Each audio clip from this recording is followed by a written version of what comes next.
as I said at the beginning of this, and I'll reiterate now, it may be a silly, really detail-oriented thing that you're going to hear repeatedly here at camp, but we can't hear it enough that the safe operation of a range is the only operation of a range here. And if, again, we can create ambassadors for shooting sports who leave here, go to PACs and den meetings and say, seriously, your kids have to do archery. Frankly, they have to do archery if they want to walk away with some of those STEM awards. It's part of that STEM piece. But they got to do archery because the shooting sports director has a weird sense of humor, and he's going to run a safe range. Always keep the gun pointed in the same direction.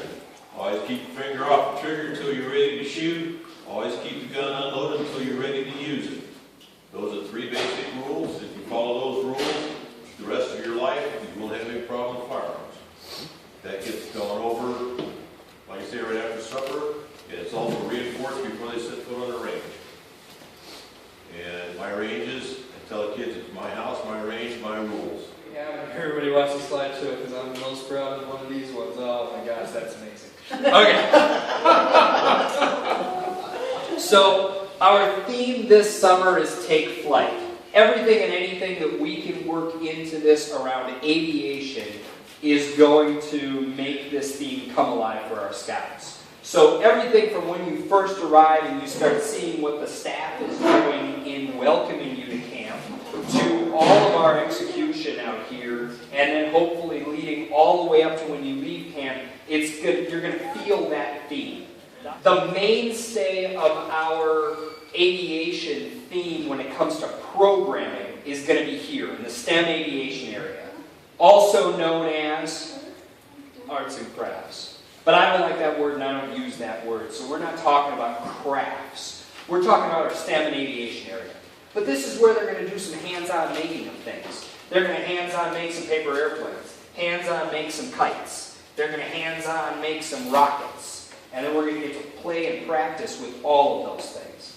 Another reason for having an hour and 15 minutes in these program areas. When you build a rocket, you don't want to suddenly go, well, that's all the time we've got, better head to the next station. You want to launch that thing. So we're going to make sure that there's time allowed for launching or kite flying. I can't wait to fly a kite in one of these valleys because we get some crazy wind out here. There's also 2 items that are in italics.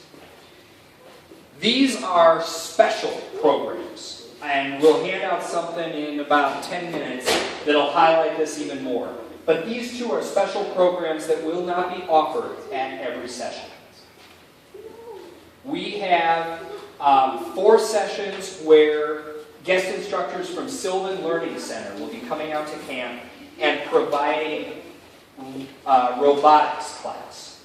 They will be teaching the basics of robotics, the basics of mechanics, use of levers, use of gears, all that fun STEM stuff.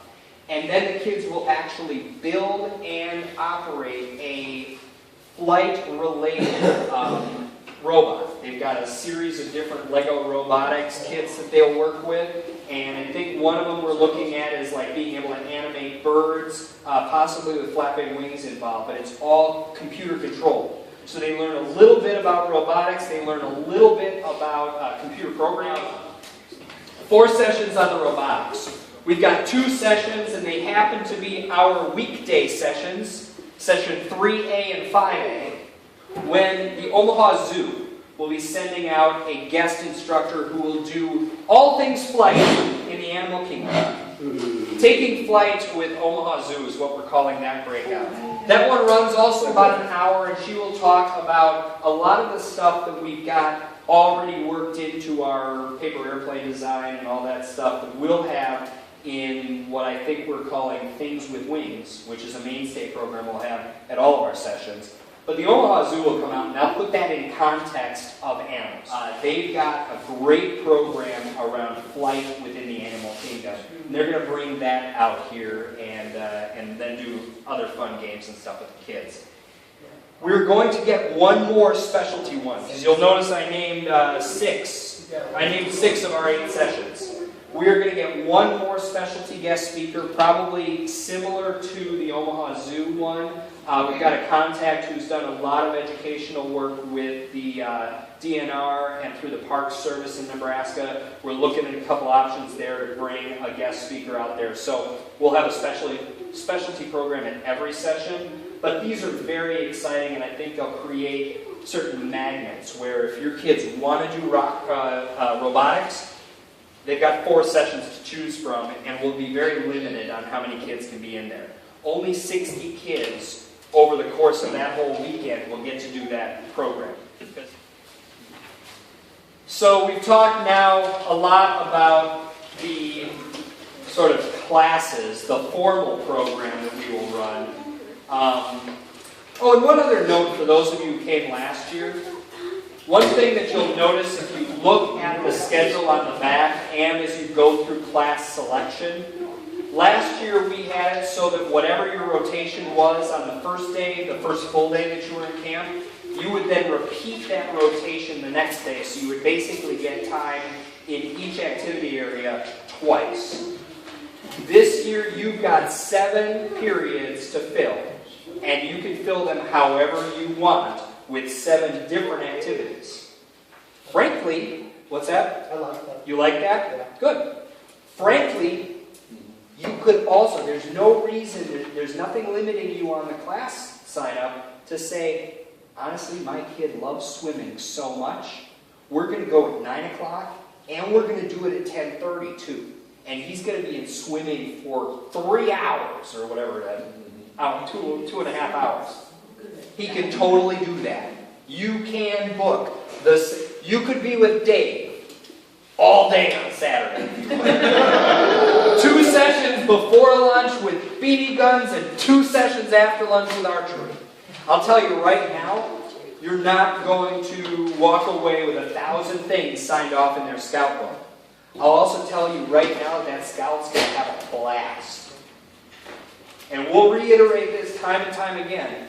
And frankly, I think I'm preaching to the choir in this room. But camp isn't all about advancement. Camp is about having a blast in the outdoors. That's first and foremost.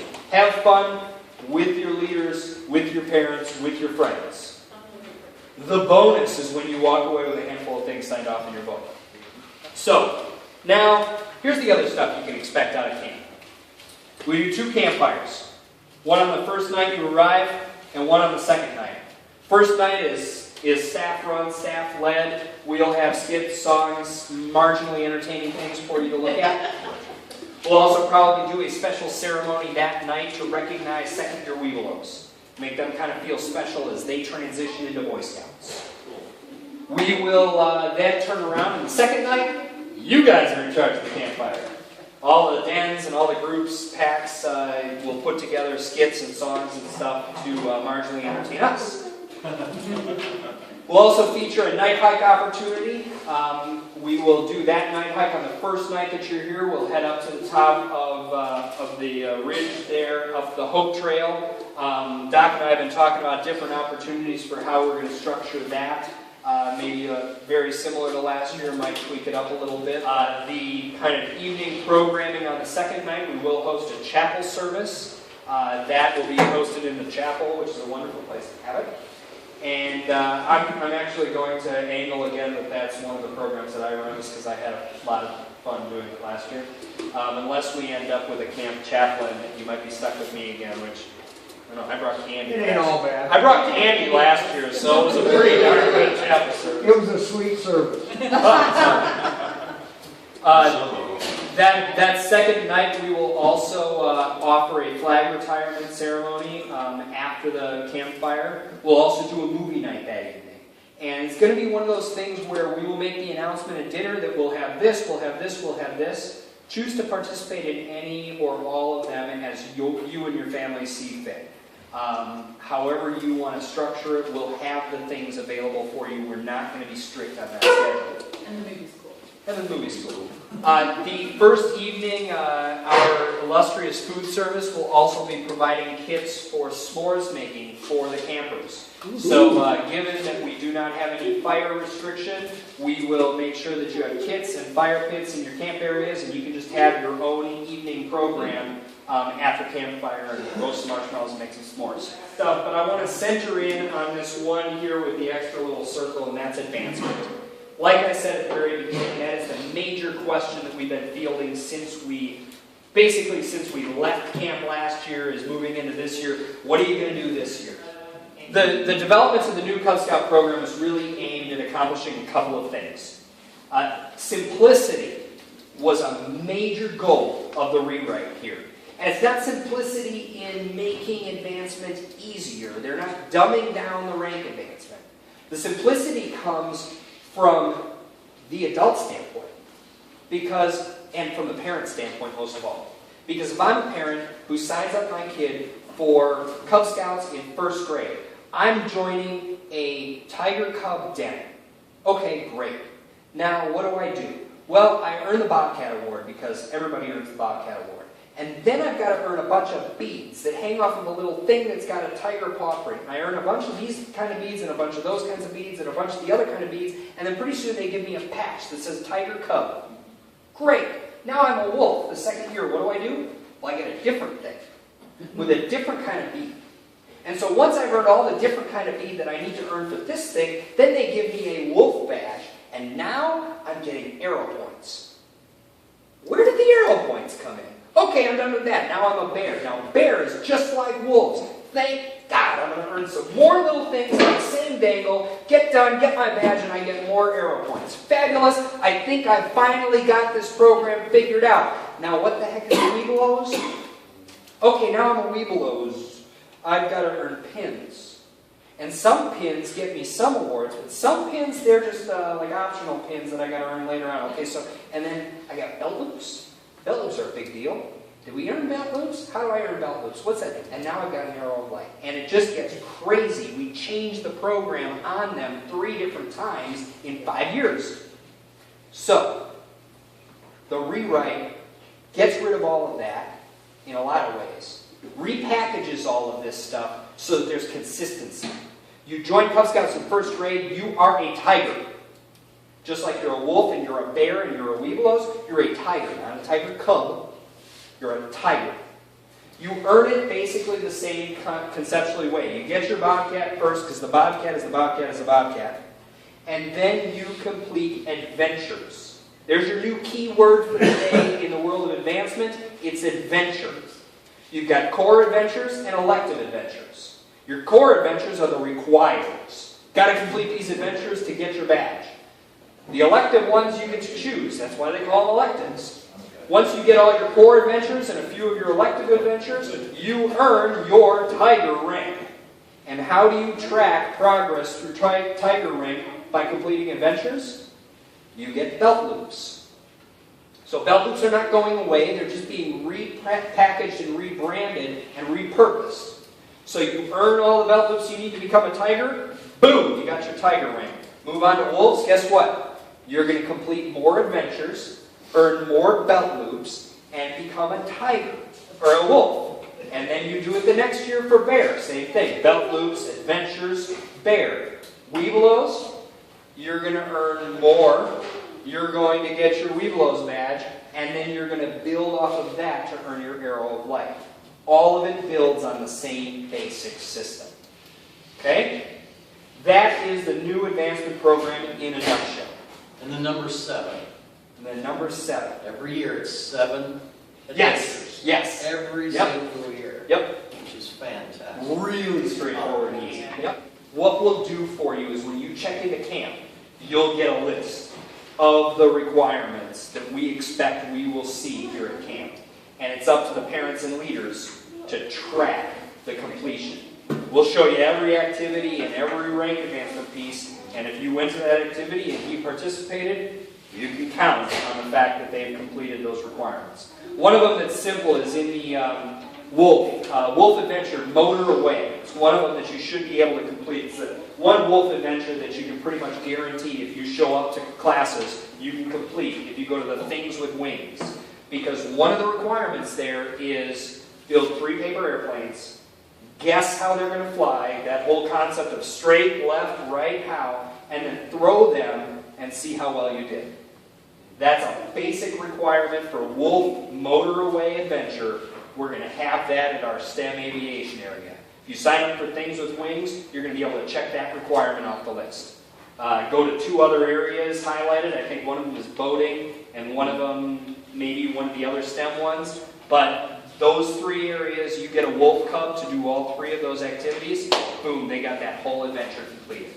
Like I said with bears, they spend an hour and 15 minutes fishing. They're going to do everything that they need for a bear goes fishing. Boom, adventure complete. So we will have a chance to complete adventures here, but the goal is just to kind of have fun and do camp stuff. As you flip through the catalog, you're going to see some of the activity areas have a picture of a belt loop. That means I'm telling you that we are going to clear out the scout shop in preparation for resident camp. Because we're right on the cusp of this changeover, I'm going to give out belt loops like crazy. You go to that activity area, you get one of those belt loops. It'll be an immediate recognition thing, which will be really cool for the kids. How many of you have second-year Webelos who are probably going to be coming to camp? Okay. Well, here's the deal. With this being the transition year, any second-year Webelo, first-year Webelo now going to be a second-year Webelo next school year, they have a choice. They can continue using the old requirements for Aero and Light, or they can adopt the new ones. What we can 100% provide is Aquanaut. They already have Aquanaut? Yeah. Okay. And ReadyMan. You do the, what's that? They all have that too. They all have that too. Well, those are the 2 that our program is already designed to provide. You go on the first aid hike, that's going to knock out ReadyMan pretty much right off the bat. And then swimming and boating combined will be meeting requirements for both 2015 Aquanaut and 2014 Aquanaut.